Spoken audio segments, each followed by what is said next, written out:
I call Rosemary to offer a flower to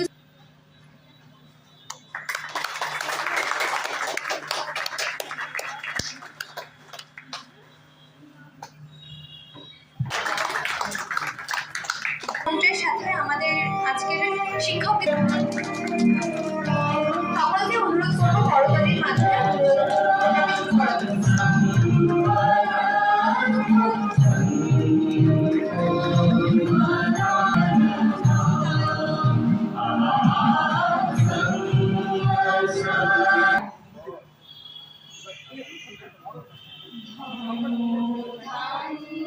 পুষ্প ভরা আমাদের বসুন্ধরা, তাহার মাঝে আছে দেশের সকল দেশের সেরা। ও সে স্বপ্ন দিয়ে তৈরি সে দেশ, স্মৃতি দিয়ে ফেরা। এমন দেশটি কোথাও খুঁজে পাবে না গো তুমি। ও সে স্বপ্ন দেশে নাই সে যে আমার জন্মভূমি, সে যে আমার জন্মভূমি, সে যে আমার জন্মভূমি। চন্দ্র সূর্য গ্রহ তারা কোথায়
মনে করি না আমরা তো আসছিলাম এটা দেখার জন্য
সুন্দর হয়ে গেল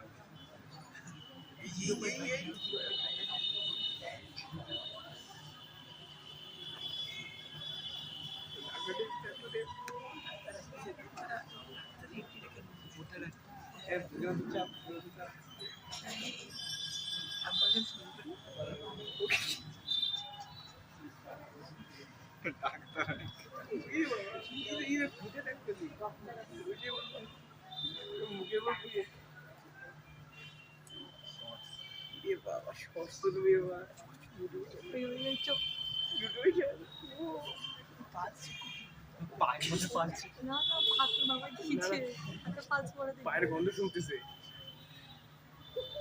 মুখ খুলে মুখে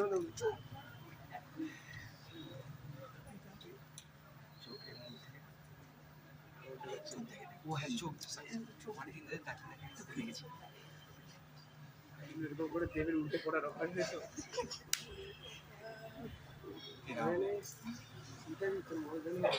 ভাই ধর এখন মুখে মুখ লাগিয়ে শ্বাস দিয়ে সিপিআর করে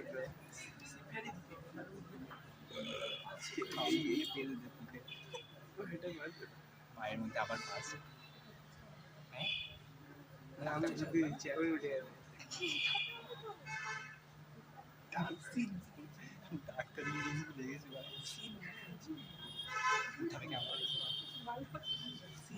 বাচ্চাকে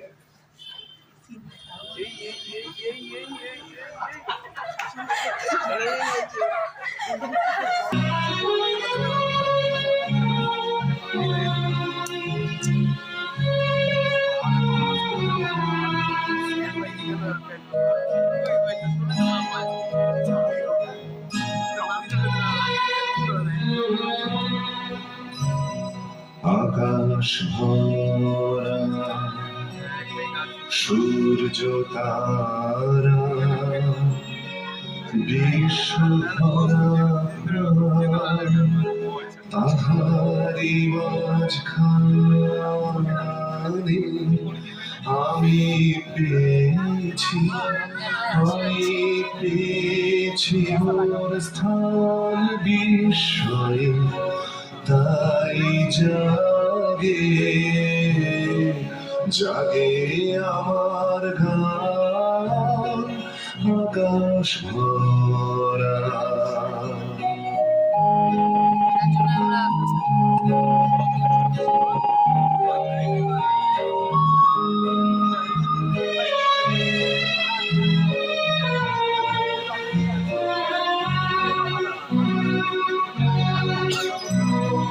অসীম কালে জিহিল্লোলে জোয়ার ভাটায় ভুবন দোলে নারী প্রেম রক্তধারায় লেগেছে তার টান বিস্ময় তাই জাগে জাগে আমার গান আকাশ ভরা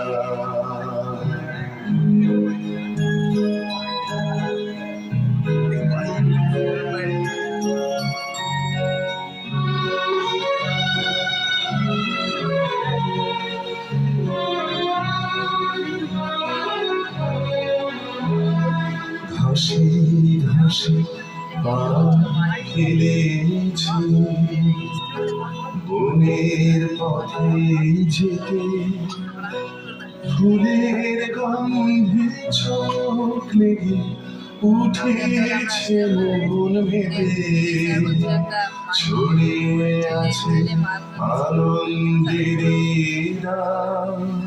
বিস্ময় তাই জাগে জাগে আমার গান আকাশ ভরা সূর্য তারা বিশ্ব ভরা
আমার ছাত্রী এবং আমি ওর স্যার দুজনে মিলে একসঙ্গে কবিতাটি দুরকম ভাবে সোনার তরী রবীন্দ্রনাথ ঠাকুর। গগনে গরজে মেঘ ঘন বরষা, কুলে একা বসে আছি নাহি ভরসা। রাশি রাশি ভাড়া ভাড়া ধান কাটা রোদ সারা, ভরা নদী ক্ষুরো ধারা খর বরষা। কাটিতে কাটিতে ধান এলো বরষা। একখানি ছোট ক্ষেত আমি একেলা, চারিদিকে বাঁকা জল করিছে খেলা। পরপারে দেখি আঁকা তরু ছায়া নই মাখা, গ্রামখানি মেঘে ঢাকা প্রভাত বেলা। এই বাড়িতে ছোট ক্ষেত আমি একেলা। গান গেয়ে তরিবে কি আসে পারে, দেখে যেন মনে হয় চিনি ওধারে। ভরা পালে চলে যায় কোনো দিকে নাহি যায়, ঢেউগুলি নিরুপায় ভাঙে দুধারে। দেখে যেন মনে হয় চিনি ওহারে। ওগো, তুমি কোথায় যাও? কোন বিদেশে? বাড়ি ফিরাও তরি কুলেতে এসে। যেও যেথা যেতে চাও, যারে খুশি তারে দাও, শুধু তুমি নিয়ে যাও খুব এসে আমার সোনার ধান কুলিতে এসে। যত চাও তত লও তরণী পরে, আর আছে আর নাই দিয়েছি ভরে। এতকাল নদী কূলে যাহালয়ে ছিল ভুলে, সকলই দিলাম তুলে থরে বিথরে। এখন আমারে লহ করুণা করে। ঠাই নাই ছোট সে তরি, আমারই সোনার ধানে গিয়েছে ভরি। শ্রাবণ গগন ঘিরে ঘন মেঘ ঘুরে ফিরে, শূন্য নদীর তীরে রহিল পুরী। যাহা ছিল লয়ে গেল সোনার তরি। নমস্কার।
একটা কবিতা বলবো।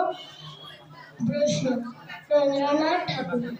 মাগো, আমায় ছুটি দিতে বল, সকাল থেকে পড়ছি যে মেলা।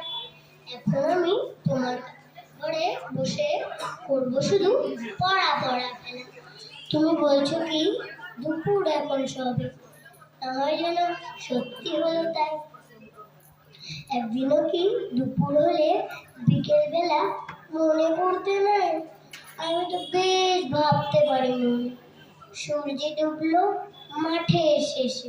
নমস্কার।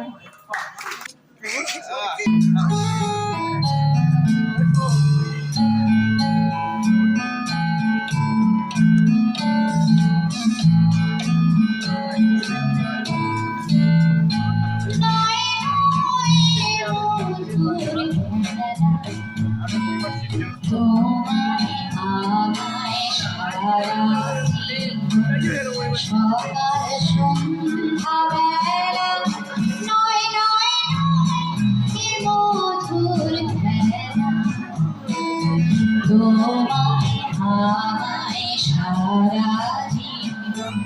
সকাল সন্ধ্যা বেলা নয় নয় কি মধুর খেলা।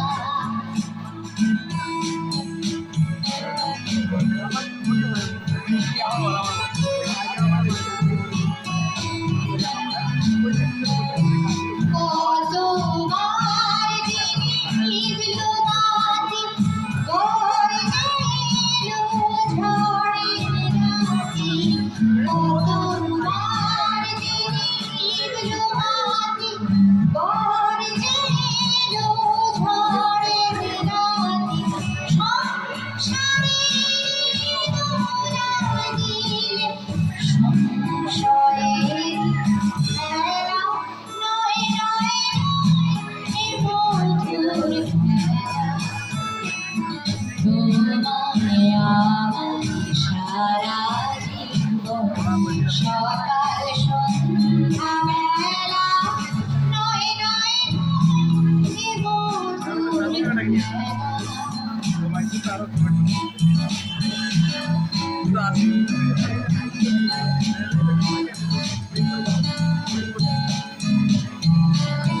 বারে বারে বাদ ভাঙিয়া না ছুটেছে। দারুণ দিনে দিনে মনটা উঠেছে। বারে বারে বাদ ভাঙিয়া না ছুটেছে। দারুণ দিনে মনটা উঠেছে।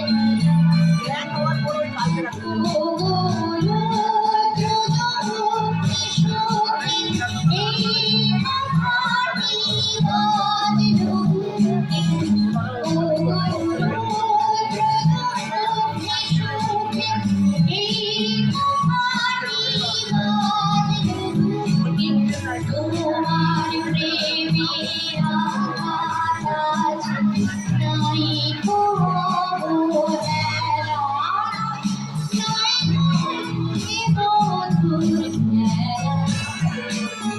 তোমায় আমায় সারা জীবন। সকাল সন্ধ্যা বেলা নয় নয় কি মধুর খেলা। তোমায় আমায় সারা জীবন। সকাল সন্ধ্যা বেলা নয় নয় কি মধুর খেলা। প্রাক্তন ছাত্রী, শুভ সন্ধ্যা। সবাইকে জানাই, সমস্ত বড়দের জানাই আমার প্রণাম এবং ভাই বোনেদের ভালোবাসা। আজ আমি একটি আবৃত্তি পরিবেশন করতে চলেছি, যার নাম প্রশ্ন। সেটি লিখেছেন রবীন্দ্রনাথ ঠাকুর। ভগবান, তুমি যুগে যুগে দূত পাঠাইছ বারে বারে দয়াহীন সংসারে। তারা বলে গেল ক্ষমা করো সবে, বলে গেল ভালোবাসো, অন্তর হতে বিদ্বেষ বিষ নাশো। বরণীয় তারা, স্মরণীয় তারা, তবু বাহির দ্বারে আজ দুর্দিনে ফিরানো তাদের ব্যর্থ নমস্কারে। আমি যে দেখেছি গোপন হিংসা, কপট রাত্রি ছায়ে হেনেছে নিঃশ্বাস। আমি যে দেখেছি প্রতিকারহীন শব্দের অপরাধে বিচারের বাণী নীরবে নিভৃতে কাঁদে। আমি যে দেখিনু তরুণ বালক উন্মাদ হয়ে ছোটে, কি যন্ত্রণায় মরেছে পাথরে নিষ্ফল মাথা কুটে। কণ্ঠ আমার রুদ্ধ আজিকে, বাসি সঙ্গীত হারা অমভাস্যার কারা।